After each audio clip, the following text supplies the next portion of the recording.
नमस्कार, मैं सुमित यादव। आप देख रहे हैं न्यूज सर्कल। 13 नवंबर को उत्तर प्रदेश की 9 विधानसभा सीटों पर मतदान होने हैं। उपचुनाव होगा। काफी लंबे अरसे से इन तारीखों का इंतजार था।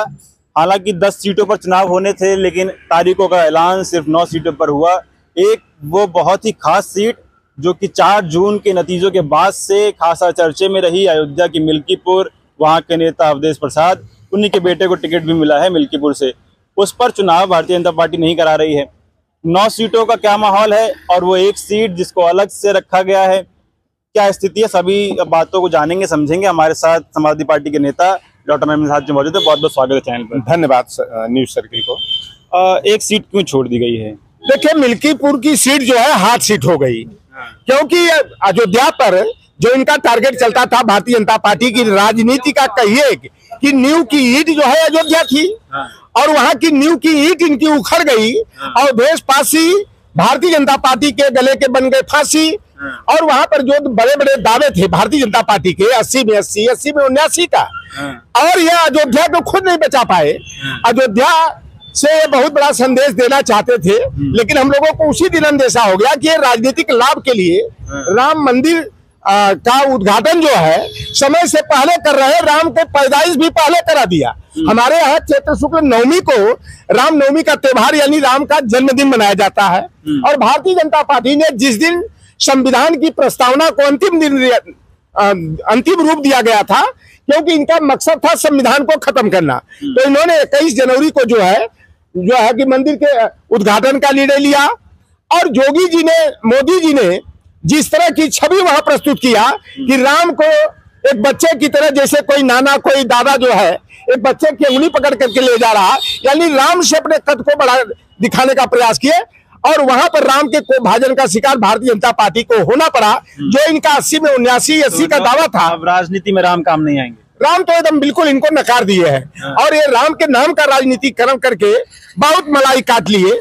लेकिन राम ने इनको दिखा दिया अयोध्या जैसी सीट पर इनको चुनाव क्यों है? आज नहीं तो कल वहां चुनाव करवाना ही है, क्यों आज छोड़ दिए फिर? देखिए, अभी इंटरनल सर्वे जो आया है आरएसएस का और भारतीय जनता पार्टी का, ये कई बार सर्वे करा चुके हैं। हर हफ्ता हर 15 दिन पर सर्वे करा रहे हैं। इंटरनल सर्वे रिपोर्ट में आया है कि भारतीय जनता पार्टी लाख कवायद कर ले। योगी आदित्यनाथ जी जो है कि अपने सम्मान के सवाल से उसको जोड़ दिया, अपने कुर्सी से उसको मिल्कीपुर को जोड़ दिए हैं। लेकिन इंटरनल सर्वे रिपोर्ट जो आई वहां पर जो है कि भारतीय जनता पार्टी के विरोध में आई। और यह हुआ कि समाजवादी पार्टी का पीडीए फार्मूला जो है वह मिल्कीपुर में बहुत मजबूत है। वहां पर पहले मुस्लिम जो बीएलओ थे वही नहीं, जितनी 10 सीटें उपचुनाव वाली थी वहां पर मुस्लिम बीएलओ को पहले हटाया। बाद में जैसे मिल्कीपुर का लिया जाए तो पासी, मुसलमान और यादव जितने राजस्व कर्मी थे, पुलिस विभाग में थे या चुनाव संचालन की प्रक्रिया में शामिल होते हैं, उनको सबको वहां से हटाने का काम किया गया। लेकिन अंतिम जो इंटरनल सर्वे रिपोर्ट आरएसएस की आई, वह योगी जी को संदेश दिया गया कि आप लाख कर लीजिए, भले ही आपको वहां का प्रभारी बनाया गया कटेहरी का, मिल्कीपुर का, लेकिन और जगह तो लड़ाई है, लेकिन मिल्कीपुर में भारतीय जनता पार्टी लड़ाई से बहुत दूर है। आप बताइए कि अच्छा, मतलब मिल्कीपुर में हार का सर्वे आया है, अगर इसका मतलब 9 सीट जीत रहे हैं। 9 सीट अभी पता लगा है कि आज मुख्यमंत्री जी ने 9 सीटों को जीतने की रणनीति पर विचार करने के लिए बुलाए थे और 9 सीटों पर जीतने का वह दावा की है। लेकिन यह दावा उसी तरह से खोखला साबित होगा जैसे लोकसभा चुनाव में 80 का 80, 80 में 79 का दावा करते थे। और समाजवादी पार्टी का जो पीडीए फार्मूला रहा, अखिलेश यादव जी की जो रणनीति थी, उस रणनीति पर भारतीय जनता पार्टी धराशायी हुई। और यहाँ अन्य क्षेत्रों की तो छोड़िए, अयोध्या जहां की पूरे विश्व की निगाह लगी थी, वहां पर भारतीय जनता पार्टी को मुंह की खानी पड़ी और समाजवादी पार्टी के प्रत्याशी और देश पासी जो है भारतीय जनता पार्टी को चारों खाने चित्त कर दिए। इसलिए ये सोच रहे थे कि लोकसभा चुनाव हारने का जो घाव हुआ है, मिल्कीपुर जीत करके शायद मरहम पट्टी का काम आ जाएगा। लेकिन भारतीय जनता पार्टी को अभी वह सीट उसके हाथ से बहुत दूर दिखाई दे रही है। और आज जो योगी आदित्यनाथ जी ने दावा किया है कि 9 की 9 सीटें जीतेंगे, तो हमारे यहाँ एक कहावत पूर्वांचल में कही जाती है कि ये नौवा कितना बार समन्वय आई देख लेना। तो मैं भी दावा कर रहा हूँ कि 9 सीटों पर जो बाई इलेक्शन हो रहा है, हम जो है कि 6 से 7 सीटें यानी कि समाजवादी पार्टी इंडिया गठबंधन जीतेगी और भारतीय जनता पार्टी को धूल चटाएगी। 10 में से 7 सीटों पर सपा ने ऐलान कर दिया है। कांग्रेस पार्टी भी कुछ सीटें मांग रही है। गठबंधन में चुनाव लड़ा जाए, कांग्रेस कुछ सीटें लड़ेगी कि नहीं? देखिए, अखिलेश यादव 7 पे सपा ऐलान। अखिलेश यादव जी बड़े दयालु प्रवृत्ति के नेता है। हाँ। और दोस्ती वो करते हैं तो लंबे समय तक निभाने का वो प्रयास करते हैं। कांग्रेस पार्टी ने मध्य प्रदेश के चुनाव में दगाबाजी किया, ऐन मौके पर धोखा देने का काम किया, हरियाणा के चुनाव में भी जो है कि धोखा देने का काम किया। लेकिन जैसा लगता है कि माननीय अखिलेश यादव जी ने पहले कह दिया था कि हमारी लड़ाई भारतीय जनता पार्टी से है और भारतीय जनता पार्टी को हराने के लिए मैं लड़ाई लड़ूंगा। हरियाणा में लड़ने से संभवतः यह भी है कि अपने मना कर दिए थे, लेकिन लोगों की चाहत थी कि हरियाणा में 4-5 सीटों पर कम से कम जो है कि समाजवादी पार्टी लड़े। जैसे महेंद्रगढ़ का क्षेत्र है, रेवाड़ी का क्षेत्र है, अहिरावल का क्षेत्र, अहिरवाल वाला क्षेत्र है, और यहाँ तक कि पलवल और झज्जर का गुड़गांव वाला बेल्ट है। कुल मिलाकर 28-29 सीटें हरियाणा की ऐसी है जहां यादव मतदाता जो है कि निर्णायक की भूमिका में होते हैं। वहां पर दीपेंद्र हुड्डा ने एक बयान दे दिया, कांग्रेस की सरकार वहां बननी थी, मध्य प्रदेश में भी बननी थी। आप देखे होंगे कि पहले शुरुआत हुई कि 16 सीट देंगे, 16 के बाद 12, 13, 9, 8 करते करते हम लोगों का था कि चलो 5 सीटें। पिछली बार जहां की 1 सीट हम लोगों ने बिजावर की जीता था, 4 सीटों पर रनर थे। लेकिन कांग्रेस पार्टी इंडिया गठबंधन के तहत हम लोगों को सीट देने का वादा किया, लेकिन जो बिजावर की सीट हमारा प्रत्याशी जीता था और कमलनाथ उसी विधायक की बदौलत 15 महीने तक मुख्यमंत्री रहे। लेकिन कांग्रेस पार्टी ने जो है बिना अखिलेश जी से सलाह मशविरा किए बिजावर से अपना प्रत्याशी घोषित कर दिया। तब हम लोगों को बहुत बड़ा झटका मिला। और वहीं कमलनाथ जो समाजवादी पार्टी के एकमात्र विधायक की बदौलत मुख्यमंत्री बने 15 बरस तक और 15 महीने तक, उन्होंने कहा कि मैं नहीं जानता कौन अखिलेश, मैं अखिलेश को नहीं जानता।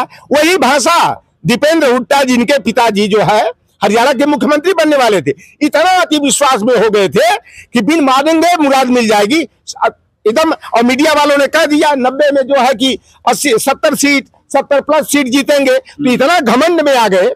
और राहुल गांधी जी ने थोड़ा सा यहाँ भोलेपन का परिचय दिया कि उन्होंने इनको सर्वाधिकार दे दिया और इन्होंने चुन चुन करके 90 में से 72 अपने नातेदार रिश्तेदारों को, अपने गुट के लोगों को दिए। हरियाणा छोटा प्रदेश है, यूपी के सामने तो कोई औकात नहीं है, लेकिन वहां पर कई गुट चलते हैं और उन गुटों की गुटबाजी के कारण जो है कि कांग्रेस पार्टी तो गई।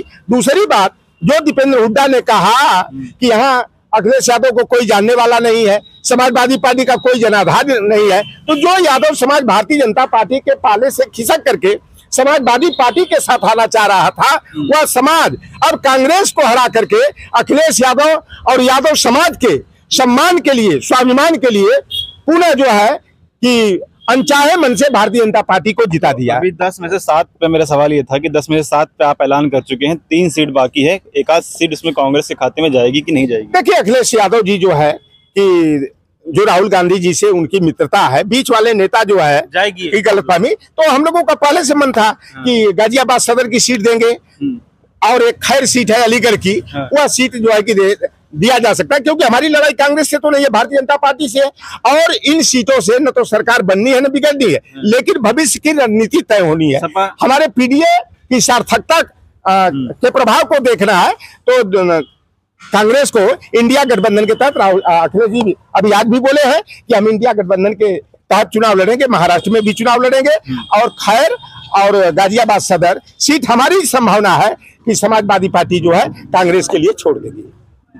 महाराष्ट्र की आपने बात करी, मैं उस पर आता हूँ कि कल अबू आसिम आजमी का बयान आया कि 7 से 8 विधायक महाराष्ट्र में समाजवादी पार्टी के होने चाहिए, तो कितनी सीटों पर समाजवादी पार्टी महाराष्ट्र में लड़ने की तैयारी कर रही है? देखिए, महाराष्ट्र की जहां तक बात करेंगे तो बृहत्तर मुंबई के साथ साथ पालघर जिला है, चाहे वो राजापुर क्षेत्र है, चाहे नवी मुंबई है, चाहे थाना जिला है, यहाँ पर समाजवादी पार्टी का बड़ा प्रभाव है। और समाजवादी पार्टी के साथ साथ जो हमारे पीडीए की संख्या है और उत्तर भारतीयों की संख्या जो है वहां पर बहुत बड़ी संख्या है। और पूरे अगर बृहत्तर मुंबई में देखेंगे तो कुल मतदाताओं में 40% के लगभग आबादी हमारे उत्तर भारतीयों की है।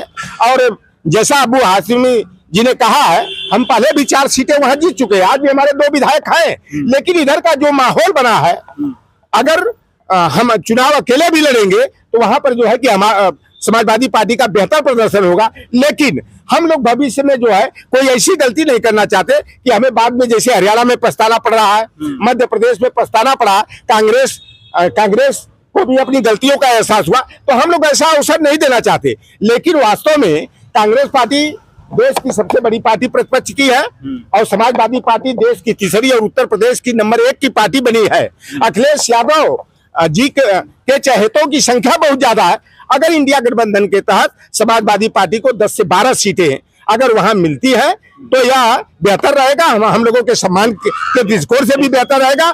अगर कांग्रेस पार्टी मध्य प्रदेश हरियाणा की ही पटकथा को दोहराना चाहती है तो समाजवादी पार्टी अकेले चुनाव लड़ करके भी जो है महाराष्ट्र में बेहतर प्रदर्शन करेगी और अच्छी खासी सीटें लेकर के आएगी। एक आखिरी सवाल फिर मैं खत्म करूंगा। सपा ने 10 सीटों का 10 में से 7 का ऐलान किया, लेकिन भाजपा की तरफ से भी किसी भी कैंडिडेट का ऐलान नहीं हुआ है। भारतीय जनता पार्टी को प्रत्याशी ही नहीं मिल रहे उपचुनाव के लिए।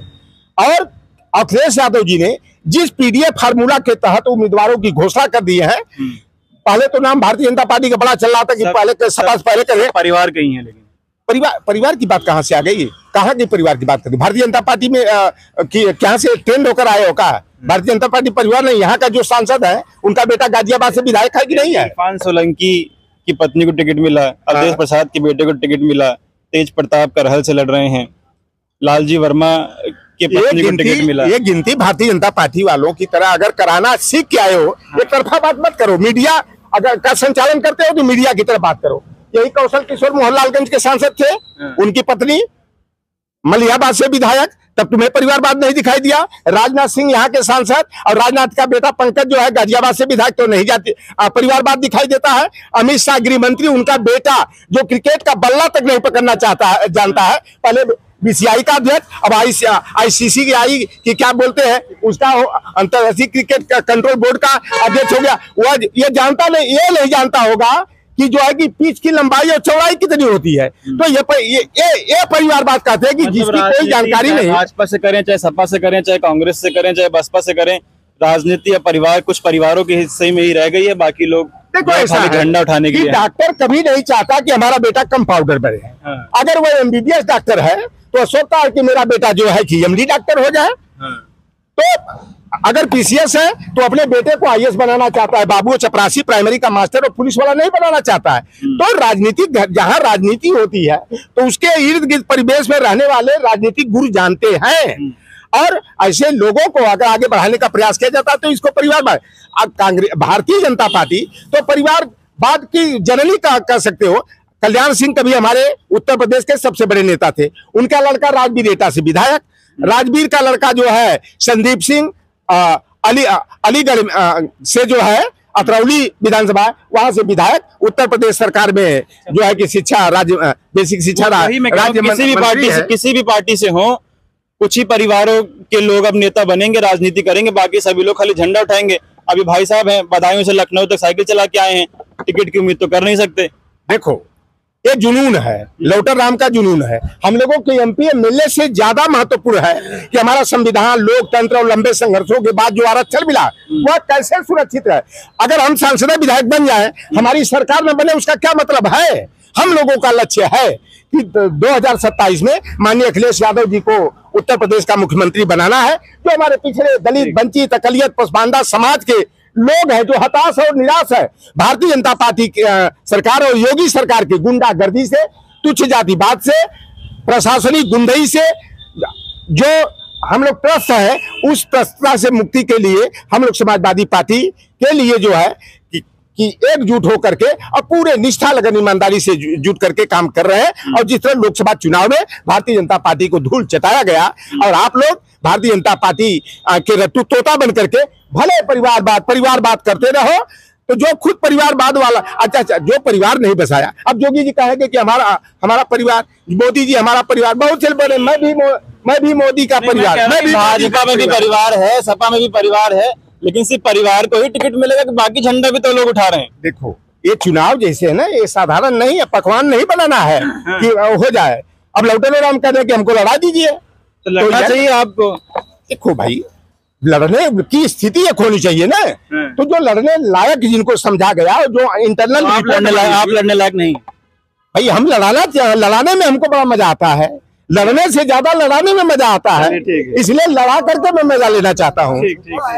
तो उत्तर प्रदेश की 10 सीटों पर विधानसभा के उपचुनाव होने हैं, एक मिल्कीपुर की तारीख अभी नहीं आई है। आप लोग क्या सोचते हैं, अपनी राय कमेंट बॉक्स में दीजिएगा। फिलहाल ये वीडियो में खत्म कर रहा हूँ, आप लोगों से मुलाकात अगली वीडियो में होगी। जुड़े रहे हमारे साथ, तब तक नमस्कार।